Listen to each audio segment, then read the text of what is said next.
Olá, sejam bem-vindos ao vídeo Negligência Obstétrica. O projeto foi realizado por Alessandra Araújo, Diane Moreira, Luana Gomes, Kézia Gonçalves, Shirlane Santos e Yasmin Araújo. A área que vamos simular no vídeo será a obstetrícia. Nosso local de atuação será em um posto de saúde e em uma unidade hospitalar. A narrativa que será contada no vídeo será apresentada a história de uma gestante chamada Alice Almeida, uma jovem sozinha e desamparada. Doutora, tá tudo bem? Mamãe, o batimento do seu bebê tá fraco, porém eu vou lhe encaminhar com urgência para cesárea, tá bom? A gestante procurou atendimento em 3 hospitais e não conseguiu. Só no 4º hospital ela conseguiu ser assistida. Nessa cena, vemos a desigualdade social e a violação dos direitos humanos. Alice chega no 4º hospital e então consegue ser assistida. Então, Alice, seu bebê tá encaixado. Aqui eu vi que tinha encaminhamento para cesariano, só que como seu bebê tá encaixado, a gente vai fazer parto normal mesmo. Alice é levada para a sala de espera. Fala, querida. Eu queria que meu pai me acompanhasse. Ah, meu bem, seu pai não tava lá na hora, né? Olha, acompanha só para menor de idade. Você vai ficar aqui com a gente, tá bom? Essa seria a forma correta de atendimento. Eu queria que meu pai pudesse me acompanhar.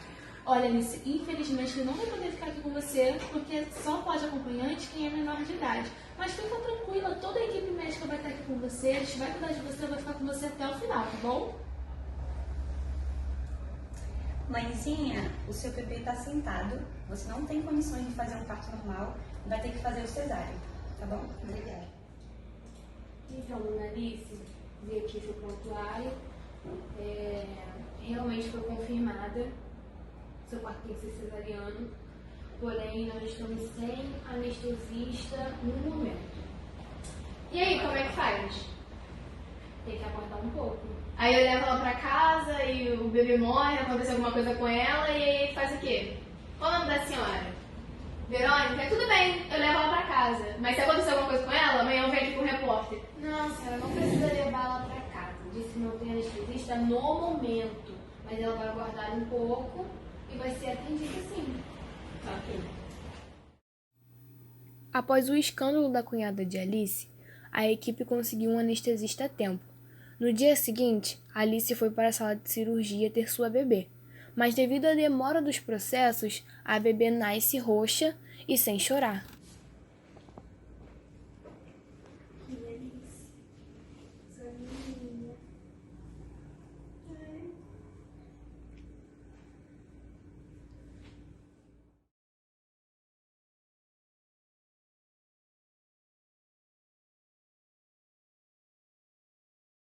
Olá, gente, meu nome é Kézia e hoje eu vou estar falando com vocês um pouco sobre o que é a enfermagem. Bom, a enfermagem, ela surge da necessidade do ser humano de ter cuidados com a saúde. Não é à toa que o seu significado seja o ato ou o efeito de tratar um enfermo.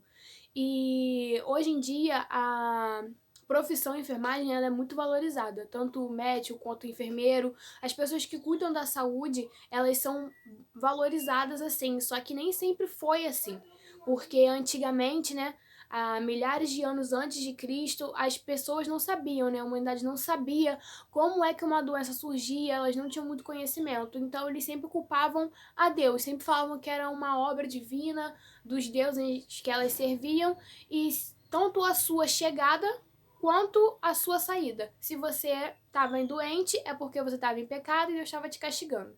Se você ficou sarado, é porque você não estava mais em pecado ou porque simplesmente Deus quis te curar.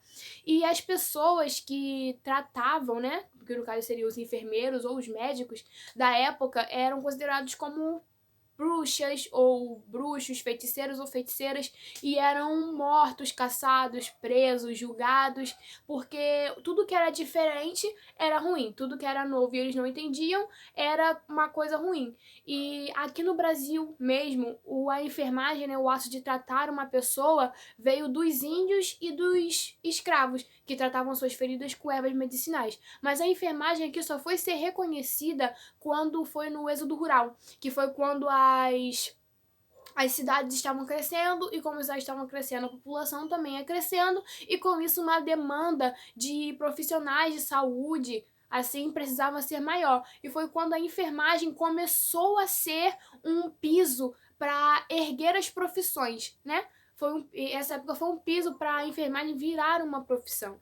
E a enfermagem ela pode até ter nascido da necessidade do ser humano de querer ser saudável, né? A necessidade do ser humano de ter um corpo físico saudável. Mas a enfermagem ela se tratou muito mais do que isso. Ela é muito mais do que isso hoje em dia. Porque não é só... Porque, como a gente sabe, né? A saúde não é só estar saudável do corpo, não é estar saudável do corpo físico. A saúde não é a ausência de doença. Ela é muito mais que isso. É a saúde mental, é o bem-estar da pessoa, como ela tá vivendo, se ela tá vivendo de uma maneira saudável. E hoje a enfermagem, a saúde em si, ela cresceu muito.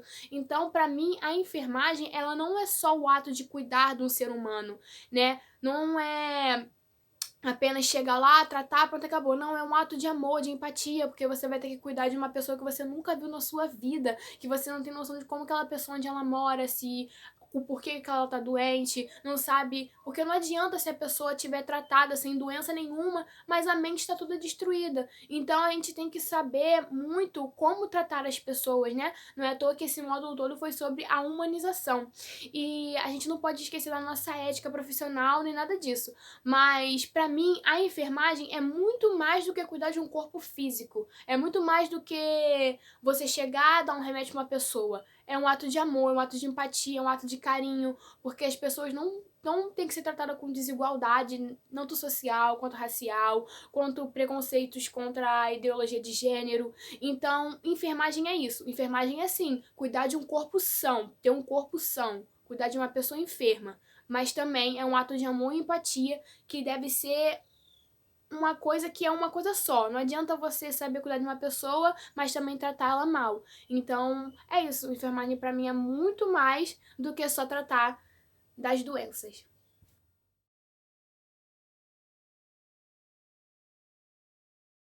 Olá, meu nome é Luana e hoje eu vim falar um pouquinho sobre o enfermeiro obstétrico, o que ele faz e algumas curiosidades. O enfermeiro obstétrico trabalha com a saúde da mulher, da grávida, da mãe e do recém-nascido.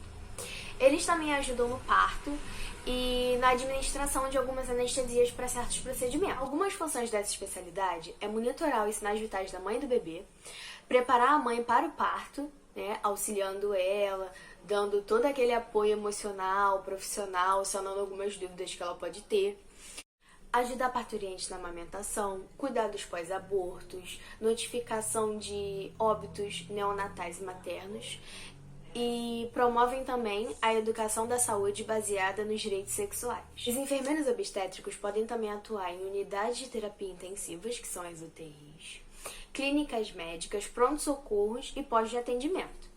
Para atuar nessa área, é necessário primeiro a graduação em enfermagem, claro, e logo após uma especialização de 1 a 2 anos em enfermagem obstétrica e ginecológica. Há muitos países com déficit de enfermeiros. São mais ou menos, é uma lista bem extensa de mais ou menos 30 países. Vou deixar aqui para vocês verem quais deles e vou citar alguns.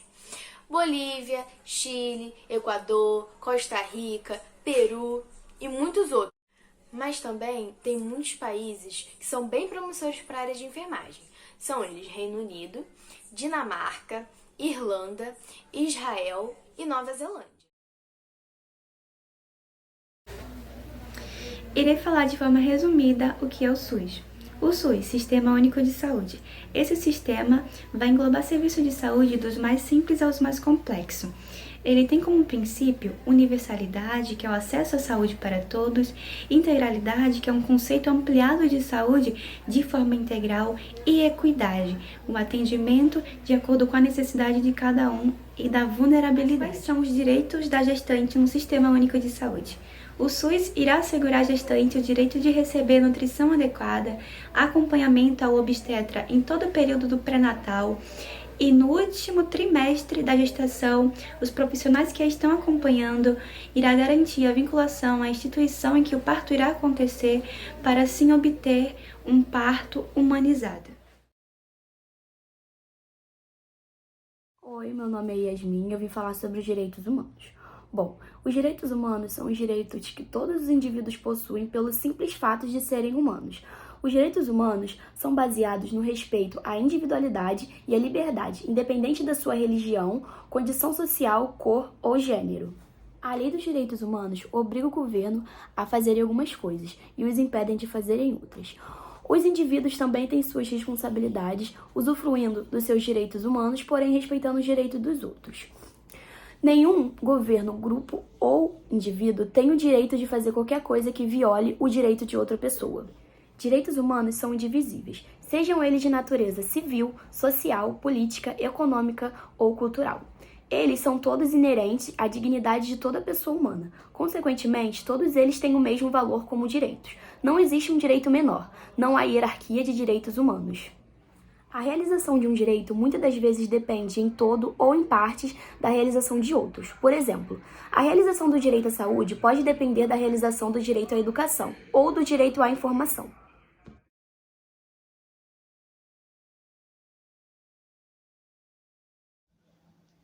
Olá, meu nome é Alexandra e hoje eu vim falar um pouquinho sobre a ética. Afinal, o que seria a ética? Nós podemos definir essa palavra como um conjunto de princípios e de ideias que direcionam, que norteiam o comportamento humano diante da sociedade. E na área da saúde nós temos a bioética, que seria a reflexão do modo de vida e de viver, que são influenciados por conceitos que estão dentro da biologia, que estão dentro da história, da política, da cultura e de outros elementos que estão dentro da sociedade. Nós vamos falar também sobre duas palavras que são muito importantes dentro da ética, que é a privacidade e a confidencialidade. A privacidade é o acesso limitado dos dados que são divulgados dos nossos pacientes, e a confidencialidade é a garantia da preservação dessas informações. Para os pacientes, a privacidade ela é um direito, e para os profissionais de saúde, a confidencialidade ela é um dever. Entretanto, dentro da confidencialidade, nós temos algumas exceções, as quais são pautadas legalmente na nossa lei, como a comunicação quando há abuso infantil ou quando há um maltrato a um idoso. Essas exceções estão pautadas no Estatuto da Criança e do Idoso, da criança, do adolescente e do idoso. Nós devemos também comunicar quando tivermos alguma situação que haja ferimento de bala ou que haja algum tipo de ferimento que tenha uma classificação de ato criminoso. O profissional de saúde ele também pode ser chamado diante de um tribunal e, por lei, ele é protegido, ele pode quebrar a confidencialidade do paciente e reportar ao judiciário, àquele tribunal, a situação que foi ali acometida. Um outro caso que nós podemos citar é quando há uma alta probabilidade de que haja dano físico a uma pessoa específica, identificada. Bom, esses e outros casos estão pautados diante da nossa lei e nós podemos quebrar, nós temos essa obrigação diante da lei de quebrar essa confidencialidade dos nossos pacientes.